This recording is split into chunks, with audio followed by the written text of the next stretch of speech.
Вчера в Кремле Путин, главы самопровозглашенных народных республик, а также оккупационные администрации Запорожья и Херсонщины подписали договоры о вступлении в состав России. После фиктивных референдумов на оккупированных территориях никто другого и не ожидал. К аннексии приурочили очередное выступление президента перед Федеральным собранием с трансляцией в прямом эфире. Учитывая, что в ходе предыдущего обращения Путина была объявлена мобилизация, эту речь ждали с тревогой. От нее все ждали какого-то ужаса, какой-то жести, закрытия границ, военного положения, массовые казни, ядерный удар, что угодно. В реальности же получили невнятную речь с уже стандартными для российского руководства конспирологическими заявлениями о смене миропорядка и злых англосаксах. Обращение Путина можно разделить на две части.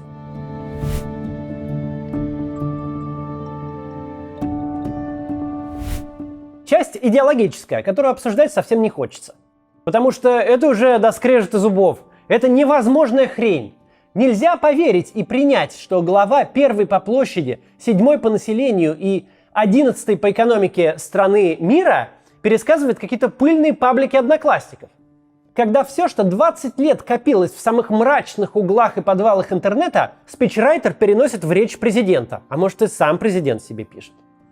И разве мы хотим, чтобы у нас здесь, в нашей стране, в России, вместо мамы и папы был родитель номер 1, номер 2, номер 3? Совсем спятили уже-то.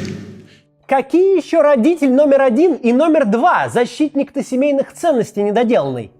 Ты родных дочерей, самых близких людей на свете называешь «эти женщины» и прячешь под липовыми документами. За 23 года на посту ты там уже себе муниципальный детсад внебрачных детей наплодил.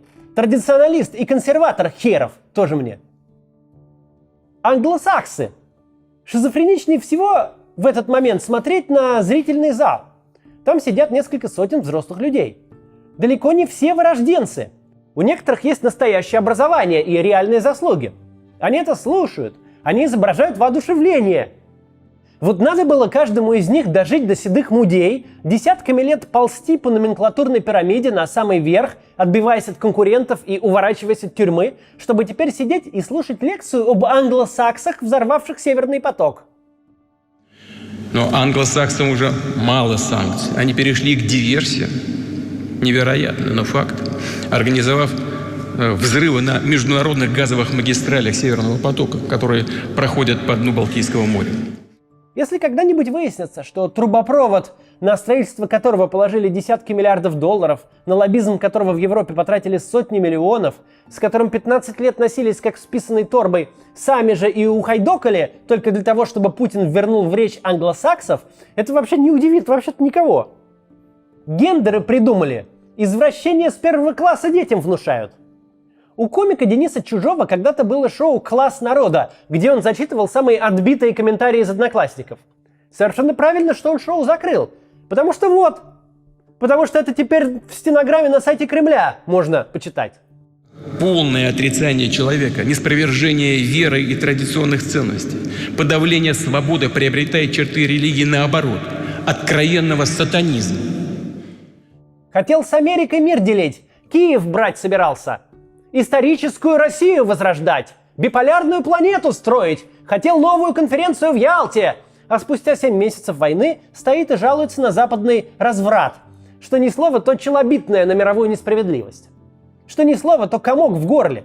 Хотел на белом коне, а стоит в коричневом памперсе, пока его армия 50-летних слесарей пихает женские тампоны в пулевые ранения. Геостратег хренов. Как же это жалко, как же невыносимо убого. Сущностная же часть называется «Я в домике». С Россией навсегда. Что такое навсегда? Навсегда – это слово оберег. За последние 7 месяцев слово «навсегда» уступало в официальных речах, пожалуй, только мантре «все задачи СВО будут выполнены». Слово «навсегда» должно всех очень впечатлить своей решительностью. Ведь если мы сказали «навсегда», то как же мы завтра сбежим-то? Мы больше не играем, давайте на этом разойдемся. Я скажу народу, что положил десятки тысяч человек, получил санкции и изоляцию, потратил десятки и потрачу еще сотни миллионов долларов заради того, чтобы отгрызть куски 4 украинских областей, превращенных в руины. Это отличная идея, а вы от меня отстаньте. Мы призываем киевский режим немедленно прекратить огонь, все боевые действия, ту войну, которую он развязал еще в 2014 году, и вернуться за стол переговоров. Мы к этому готовы. Об этом не раз было сказано. Но выбор народа в Донецке, Луганске, Запорожье и Херсоне обсуждать не будем. Он сделан. Россия его не предаст.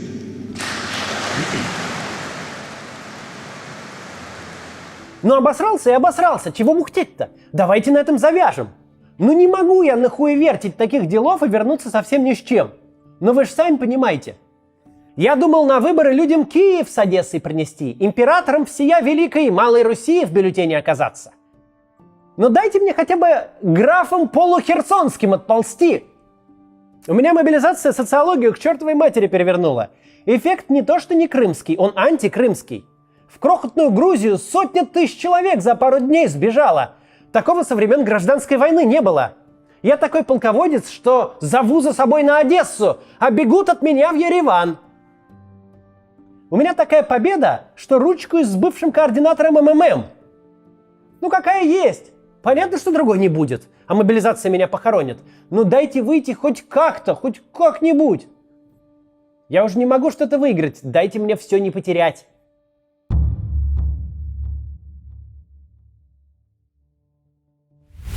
Если в части идеологической Путин ныл и жаловался, то в сущностной он просил. Просил разойтись при своих. Беда для него заключается в том, что все это уже слышали. Россия за полгода куда уже только навсегда не приходила, какие красные линии только не рисовала, каких последних предупреждений только не выносила. 2022 год поставил абсолютный рекорд по пустым угрозам и липовым обещаниям, уж точно в российской, а возможно и в мировой истории. Хоть кто-то попробует вмешаться, пожалеет. Ничего, оружие как поставляли, так и поставляют. Но вот если тяжелое, если химарсы, то мы вам Приехали химарсы, расхреначили склады, и ничего не случилось. Но вот если по Крыму, то точно судный день. В Крыму грохало и грохает, и ничего. В Харьковской области Россия навсегда. Но зато теперь мы точно знаем, что навсегда это примерно до того момента, пока не прогонят. Путин всю жизнь всех брал на понт. Держите меня 7, у меня и справка есть. Но кого ты на тот понт возьмешь, если все твои угрозы оказались вздором? А самая страшная санкция – это уход из России американских производителей средств женской гигиены. Тогда армия без перевязочного материала останется. У России только 2 союзника – Проктор и Гэмбл. Брать на понт можно, когда все думают, что ты сильный. Но если даже самые осторожные, самые бесконфликтные, самые травоядные европейские политики смотрят на твою армию имени Тампакса и не верят своим глазам, то это больше не работает. Обратили внимание, что в Харьковской области ВСУ захватили кучу брошенных танков и БМП, но гораздо меньше грузовиков. Знаете, от чего так происходит? От того, что на колесной технике драпать легче, чем на неповоротливой и медленной гусеничной. Это все видят. Стихийное бедствие мобилизации все видят. Вербовку зэков все видят. Все понимают, что угрожать тебе нечем, армии больше нет. Есть средневековое ополчение.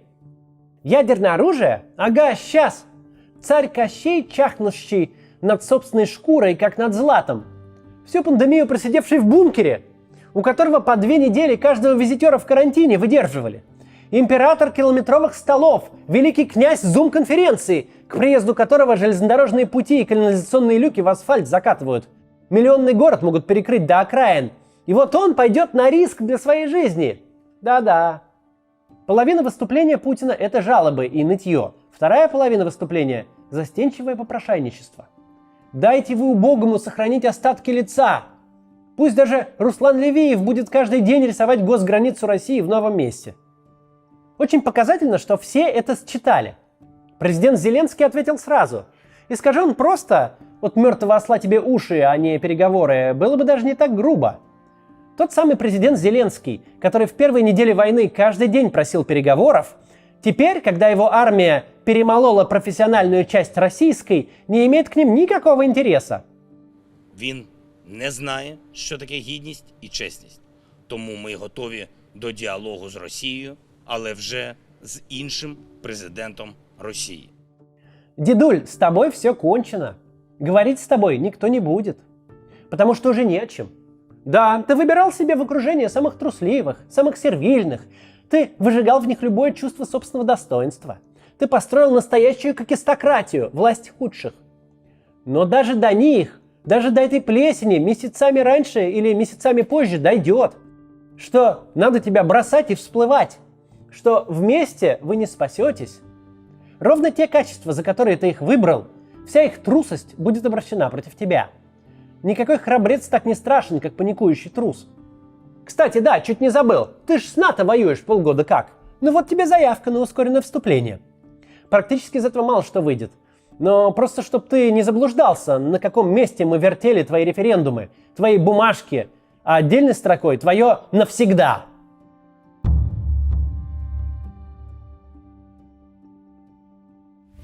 Понятное дело, чего Путин хотел. Путин хотел свой День Победы. Не стоять на мавзолее, нелепо примазавшись к войне, которая закончилась за 7 лет до его рождения, а выиграть собственную. Получить такую легитимность, такой фундамент власти, на котором можно сидеть до 90 лет и горя не знать. Вместо этого спустя полгода приходится признать поражение. А это именно оно, это признание. Потому что непонятно, что делать дальше. Мобилизация бухгалтеров и продавцов никак не изменит ситуацию на фронте, зато наносит ущерба внутри страны больше, чем сама война. Первые же данные социологии не показывают ничего, кроме того, что граждане в ужасе. Собственно, нам не нужны никакие ФОМ и ВЦИОМ. Лучшая служба сейчас – это авиасейлс. Собственно, вся англосаксонская хреномуть и была нужна только для того, чтобы замаскировать тот простой факт, что хвастаться нечем. Что мы захватили буквально не пойми что. Виртуальные образования, границы которых меняются прямо во время выступления. Признание реальности – это лучше, чем ничего. Но этим же признанием Путин загоняет себя еще дальше в тупик. Прямо сейчас российские войска попадают в окружение в Лимане. ВСУ наступает на Луганскую область. Что с этим делать? Как это объяснить? Объявлять перегруппировку с территории, объявленной своей? Еще недавно мы еще ничего не начинали, все идет по плану. А сейчас что? Какие пути вновь отползти?